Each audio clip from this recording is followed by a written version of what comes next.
A European diplomat has confirmed to Fox that President Trump supports Putin's proposal for Russia to take full control of Luhansk and Donetsk, all of Donbass. Do you support this move?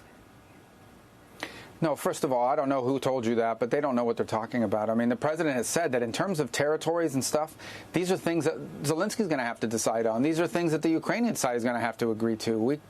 That's all the president is trying to do here is narrow down the open issues, narrow them down, and then see if we can play some role in bringing that closer together so we can stop and end this war once and for all. But people that are out there talking what they don't know with all these stupid leaks and things of that nature, they all want to just sound important. They don't know what they're talking about. The president's been very clear.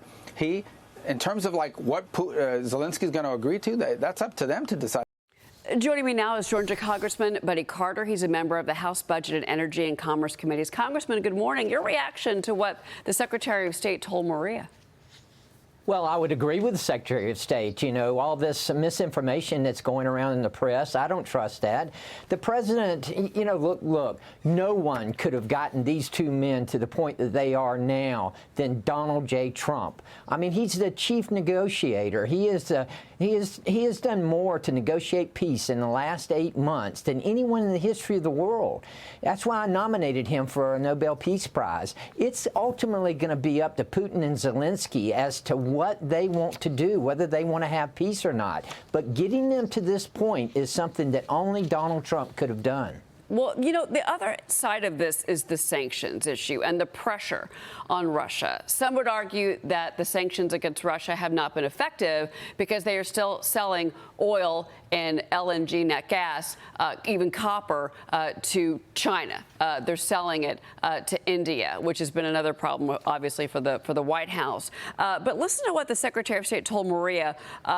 If we put more sanctions on Russia, what that would do to the overall outcome of the Zelenskyy-Putin problem. Watch. Well, I do think some progress was made in that talk in terms of narrowing down the issue set. And now these are hard issues that remain. You know, the conversation about where the territorial lines are going to be, questions about long-term security guarantees and who Ukraine can have military alliances with, things like that. These are difficult things, but I do believe we made progress in narrowing down the issue set, but there's a lot of work that remains. There's a reason why this war has been going on for 3.5 years. It's a war that never would have happened had President Trump been president, but he inherited it, and now he's trying to do everything he can to bring about peace. He's made peace a priority of his administration, as you've seen with all the peace deals we've been able to achieve throughout the world. This one's the hardest one. Everyone acknowledges that. But he's the only one in the world that has any chance of doing it. Look, peace may not be possible at the end of the day. We don't know. But if it is possible, he's the only one that can get it done. You know, the Secretary of State makes the point that if we put any more pressure on the Russians when it comes to sanctions, they're going to walk away. Well, I'm not sure about that. Look, I would submit to you that the sanctions have worked, and they've gotten their attention. Yes, we hope that they will work better. We hope that China and India, that we need to put pressure on them to stop buying Russian gas and Russian oil.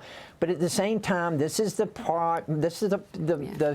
progress that we've made during this time, and ultimately it is going to be up to Zelenskyy and to Putin as to whether they want to achieve peace or not. And that has to be the ultimate goal. It has to be peace. We don't need rhetoric. We need peace. And that's what Donald Trump is trying to achieve here. No one could have gotten them to the point that they are at now, other than Donald Trump. Yeah, well, I want to move to some domestic issues with you, Congressman, because California Governor Gavin Newsom unveiled a new state redistricting map in response to Texas. Newsom's proposed map could potentially reduce California's Republican U.S. House seats from 9 to 4, meaning Democrats could be filling 48 out of the state's 52 districts. Now, Newsom pledged to, quote, end the Trump presidency through this effort. Maria spoke with former House Speaker Kevin McCarthy about Newsom's efforts. Watch. Gavin is now trying to run for president. So what he's proposing to do is go against the Constitution of California, have the legislature vote to take these lines. They don't even draw these lines. They just introduced them this Friday when no one's paying attention. They let, in Washington, D.C., the DCCC send them these lines. And you got to think about what this means to California. Now going against the Constitution, but instead of having 9 competitive seats, it will only have 2.